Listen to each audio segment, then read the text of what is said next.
خدا کی محبت کو ہم قوی کیسے کریں؟ اس کے بھی کچھ طریقے ہیں. دیکھیے کیا محبت قوی کی جا سکتی ہے، پیدا کی جا سکتی ہے، خود ایک مسئلہ ہے. تو دیکھیے محبت پیدا تو نہیں کی جا سکتی، لیکن اس کے اسباب اختیاری ہیں جن کی وجہ سے محبت ہوتی ہے. وہ اسباب اگر اختیار کر لیے جائیں، مثلا وہ اسباب ہمارے اختیار میں ہیں.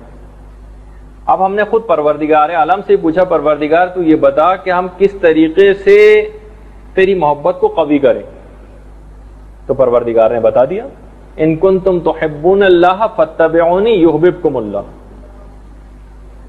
ان کنتم تحبون اللہ، اگر تم اللہ سے محبت کرتے ہو تو تمہیں چاہیے کہ تم میرے رسول کی اتباع کرو. یحببکم اللہ، اس عمل کے نتیجے میں تم خدا کے محبوب بندے بن جاؤ گے، یعنی خود بخود خدا کی محبت قوی ہو جائے گی. اس کا مطلب یہ ہوا کہ سنت رسول کی جتنی زیادہ آپ پیروی کریں گی، جتنی زیادہ پیروی کریں گی، اتنی خدا کی محبت قوی ہوتی چلی جائے گی. جب بھی یہ کہا جاتا ہے روحانیت میں بہت زیادہ دخیل ہے، علامہ محمد حسین طباطبائی نے لکھا ہے، آپ کی خدمت میں بارہا میں پیش بھی کر چکا ہوں، کہ محمد حسین طباطبائی فرماتے تھے کہ جتنے بھی مستحب کام ہیں اور سنتیں ہیں، ان سب کا آپ کی روحانیت کے اندر ایک حصہ ہے.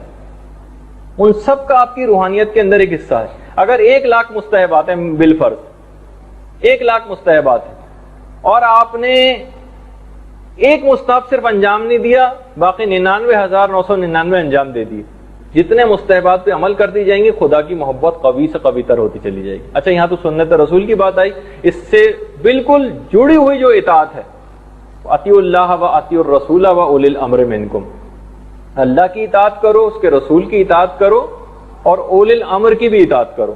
یعنی آئمہ کی بھی اطاعت بالکل ویسے ہی جڑی ہوئی ہے. یعنی آئمہ کی اب جتنی احادیث کا آپ مطالعہ کریں گے اور اس پر عمل کرنے کی کوشش کریں گی، اتنی خدا کی محبت قوی ہوتی جائے گی. اور اس کے بعد آئمہ کی اطاعت کیسے کریں؟ احادیث سے ہم براہ راست اس طرح سے اخذ نہیں کر سکتے. تو اس کے بعد پھر وہی آئمہ نے بتایا کہ ان مجتہدین کی آپ کو اطاعت کرنی پڑے گی اور ان کے فتوے پر عمل کرنا پڑے گا.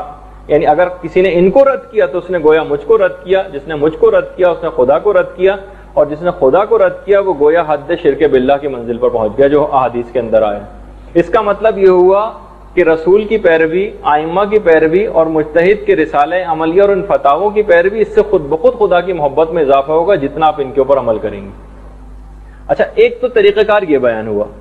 دوسرا طریقہ جو نسخہ ہے خدا کی محبت کو بڑھانے کا، وہ ہے الشفقۃ علی الخلق، لوگوں کے اوپر بہت زیادہ شفقت کرنا. کیونکہ تمام مخلوق خدا کی عیال ہے، تمام مخلوق خدا کی عیال ہے. جتنا مخلوق خدا پر شفقت کریں گے اتنا ہی محبت پروردگار کی آپ کے دل میں بڑھے گی. بھائی اگر کوئی آپ کے کسی بچے کے ساتھ محبت سے پیش آتا ہے تو خود بخود آپ کی نگاہ میں اس کا مقام اور مرتبہ بڑھ جاتا ہے. جب مخلوق خدا پر جتنی زیادہ شفقت کریں گے، ان کے کام آئیں گے، ان کی خدمت کریں گے، اتنی زیادہ خدا کی نگاہ میں آپ کا مرتبہ بڑھے گا اور آپ کے دل میں خدا کی محبت پیدا ہوگی. اور دنیا کی محبت اس کے مقابلے میں ضعیف تر ہوتی چلی جائے گی. اور جو ایسے ہی افراد کے متعلق جو قرآن میں آیت آئی ہے نا، اعزۃ علی المؤمنین و اعزۃ علی الکافرین، ایسے افراد جو واقعی مومن ہیں ان کی شان یہ بیان کی گئی ہے کہ وہ لوگوں کے سامنے، مومنین کے سامنے تو ذلت کے ساتھ رہتے ہیں. مقصد کہنے کا ان کے سامنے بچ کے رہتے ہیں، انکساری کے ساتھ رہتے ہیں. وہ اعزۃ علی الکافرین، کافروں کے سامنے عزت و وقار کے ساتھ رہتے ہیں. یہاں ہم دیکھتے ہیں کہ ہم کافروں کے سامنے تو بالکل ہی ذلیل ہو کر رہتے ہیں، چاہے وہ